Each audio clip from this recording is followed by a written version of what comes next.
I am a seeker of mystery in many forms. I look for opportunities to have a transcendental experience of some sort, a way to connect more deeply to that which is greater than all of us, even if we use different words to describe that force. This means that over the years I've tried a lot of different spiritual practices, different types of connection and prayer forms and ritual structures. Spirituality and how we feed our individual connection is unique to each person. So at this point, I think I've discarded more techniques than I've kept. What I find interesting are not just the techniques that stay, but the ones that change me as a person. In my experience, people change slowly. Every now and then we'll have a big life event that causes a sudden transformation, but most shifts occur incrementally, over time. I think of it like a flow of water that slowly carves a path through the limestone. In the beginning, there's just a little trickle seeking out the easiest path. If enough years pass, you're looking at a canyon with a river flowing at the bottom of it and a landscape that has completely changed as a result. Gratitude practice is one of the small techniques I picked up along the way that steadily reshaped some of my interior landscape. It seems so simple. Name things you're grateful for. But the truth is that the emotion of gratitude is a powerful one that allows us to shift perspective. I'm not sure whether taking things for granted is a hardwired trait or a culturally transmitted trait or some fusion of both, but we definitely live in a culture where a lot of the blessings of life pass completely under the radar. Gratitude returns us to full presence and a deeper awareness of where we are in relationship to the flow of time and technology. In the year 1900, just over a century ago, life expectancy in the United States was about 47. To put that in perspective, I am 43.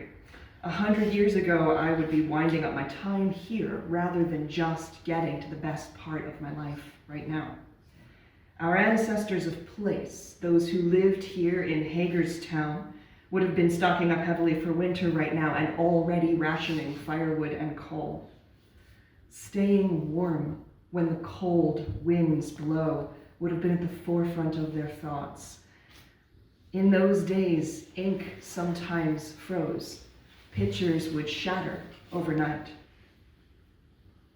Bitterly cold winds made their way through poorly sealed windows and doors, and frosty mornings could make bathing torture.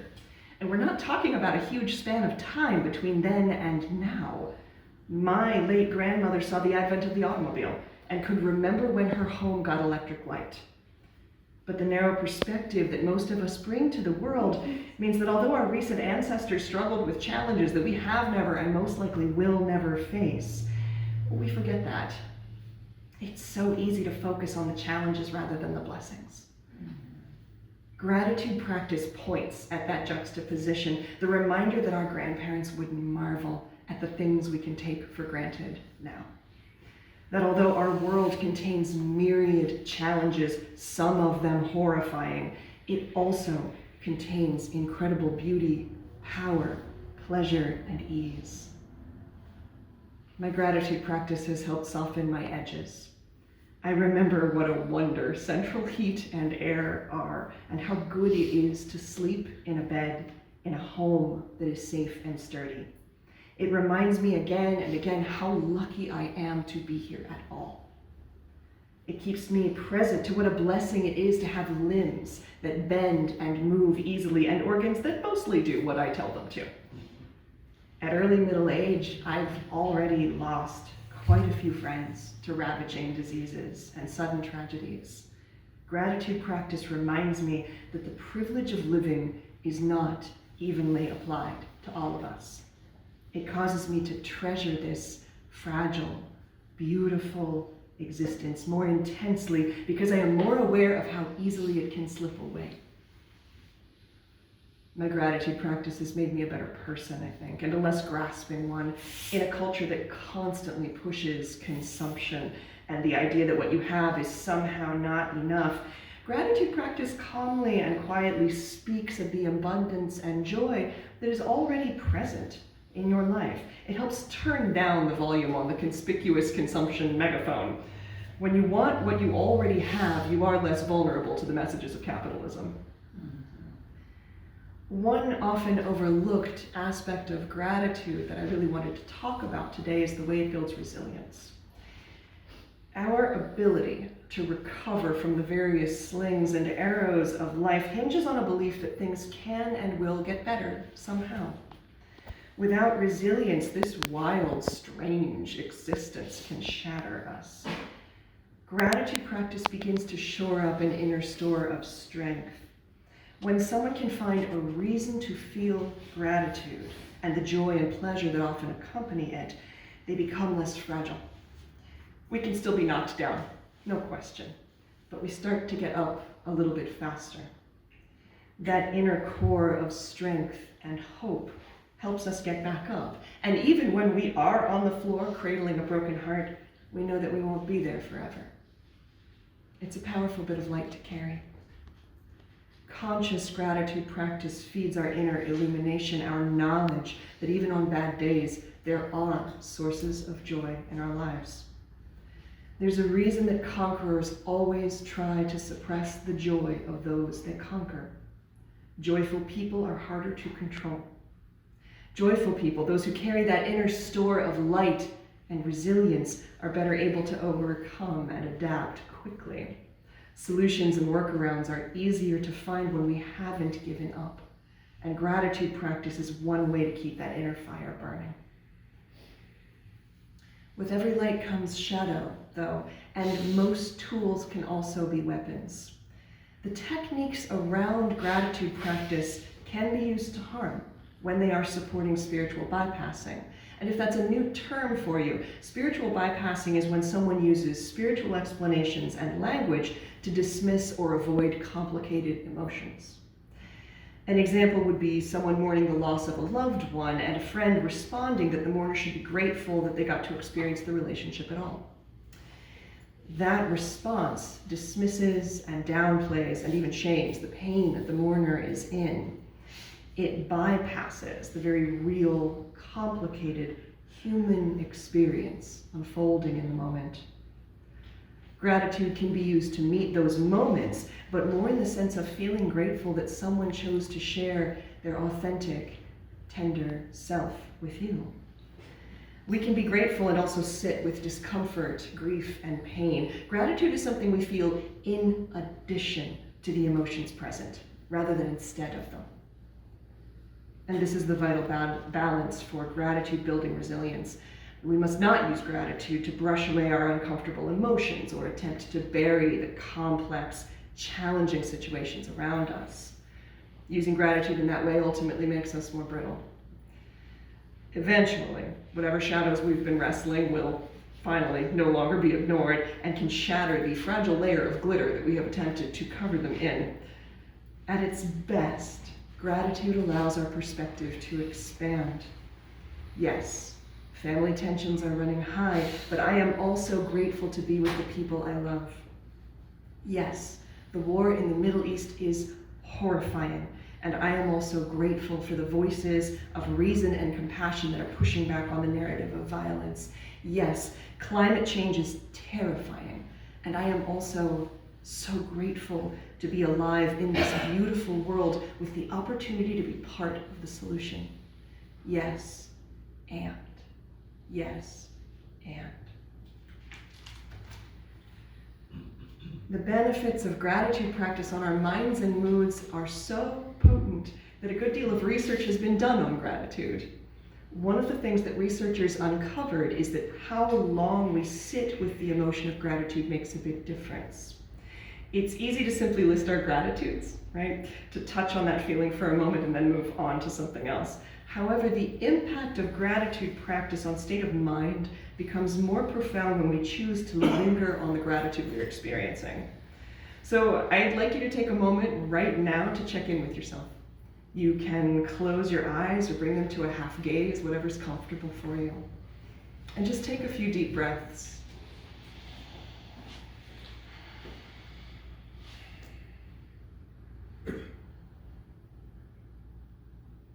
Notice how you're feeling today without judgment or reward. Just observe for a moment.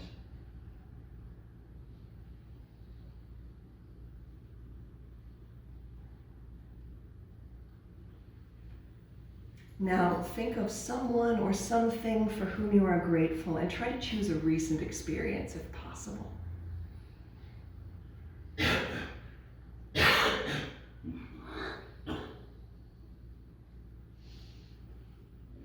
Contemplate your gratitude for this experience. Think about why you're grateful.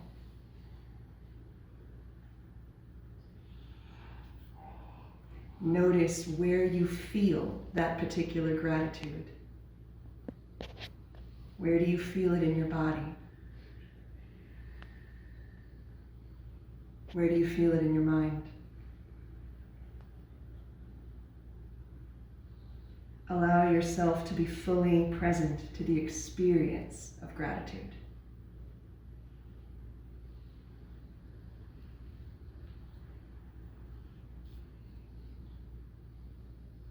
Now check in again with how you're feeling and notice if there are any changes.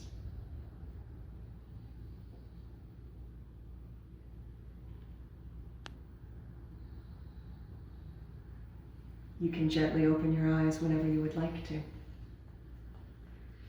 This technique of sitting longer with gratitude comes to us similarly to the practice of savoring. Both techniques are ways to be more fully present to ourselves as well as to what's happening around us. When we savor, we bring our full attention to the present moment. It's a way of more fully embracing simple joys like watching the sunset or hearing the laughter and conversation of those we love. When we then layer in gratitude for that moment, we begin to subtly change how we relate to what's happening around us. By paying full attention and choosing to be present, we gather even more brightness to us. It's the best kind of feedback cycle. The holiday season presents us a unique opportunity to try some different approaches. The rush of the winter holidays is different for adults than for children, and many of us struggle with it. A busy calendar, financial concerns, the very real impact of less light and warmth are often challenge enough. If you add other factors like grief, estrangement, or isolation, the combined impact can be really tough. I don't think it's surprising that so many people I know dread the winter holiday season. But what if this year we added a new tool? What if we brought sustained gratitude into the mix? This practice can unfold in a few different ways. If you have a morning or daily contemplation or prayer practice, add a moment of gratitude, just as we practiced right here. Select something you feel grateful for and fully focus your attention on it. Allow at least 1 minute of contemplation, of sustaining your connection to gratitude. Sustained gratitude can also be woven in more organically. When you notice something beautiful or kind or joyous happening, bring your full attention to it. This can be small things as well as large ones. One of the little things I love about the holiday season is all the lights. I think it's lovely that so many of us decorate our homes. So many times when I see holiday lights shining at night, I notice that they're beautiful. If you have little moments like those, along with your full attention, take a moment to feel gratitude. And linger in that feeling. So when I'm thinking about the shining of the lights in the dark night, I'm grateful for the hands that hung them there. For someone who spent time outside, probably on the ladder, maybe in the cold, creating beauty for no other reason than to make something beautiful. I'm grateful for the tradition of decorating our homes, even if the reasoning behind it isn't always something I agree with. I'm grateful for the technology that allows these wonderful little bright stars to be easily obtained and used, and I'm grateful that we are making our holiday lights more energy efficient and longer lasting. That we, culturally, are finding a way to decorate that is more environmentally sustainable. And all of those thoughts and feelings arise just from spending a little bit more time with that moment and that feeling of gratitude. One gratitude technique I've come to use a lot over the years occurs in the middle of the night. I've wrestled with insomnia for most of my life, and it's not uncommon for me to have a period of wakefulness in the middle of the night. When I was younger, I would lie in bed, getting progressively more and more aggravated, which did great things for my ability to fall back to sleep. Now when I awaken, rather than counting sheep, I count gratitudes. I start with my bed and how comfortable it is and how soft the pillows are. And then I begin to expand my focus like ripples spreading out after a dropped stone in a pond. I'm grateful for my spouse sleeping peacefully beside me. And I'm grateful for a warm, quiet, private bedroom. I feel gratitude for the house I live in and all the beings that I dwell within it. And usually, somewhere in the middle of feeling grateful, I fall back to sleep. There are so many moments and opportunities in our lives to take a deep breath and go deeper, or change the story we've been telling ourselves. A deeper, more connected, and more present practice of gratitude really does change your inner landscape. Maybe this year it'll be just a little change, that trickle of water passing over the limestone.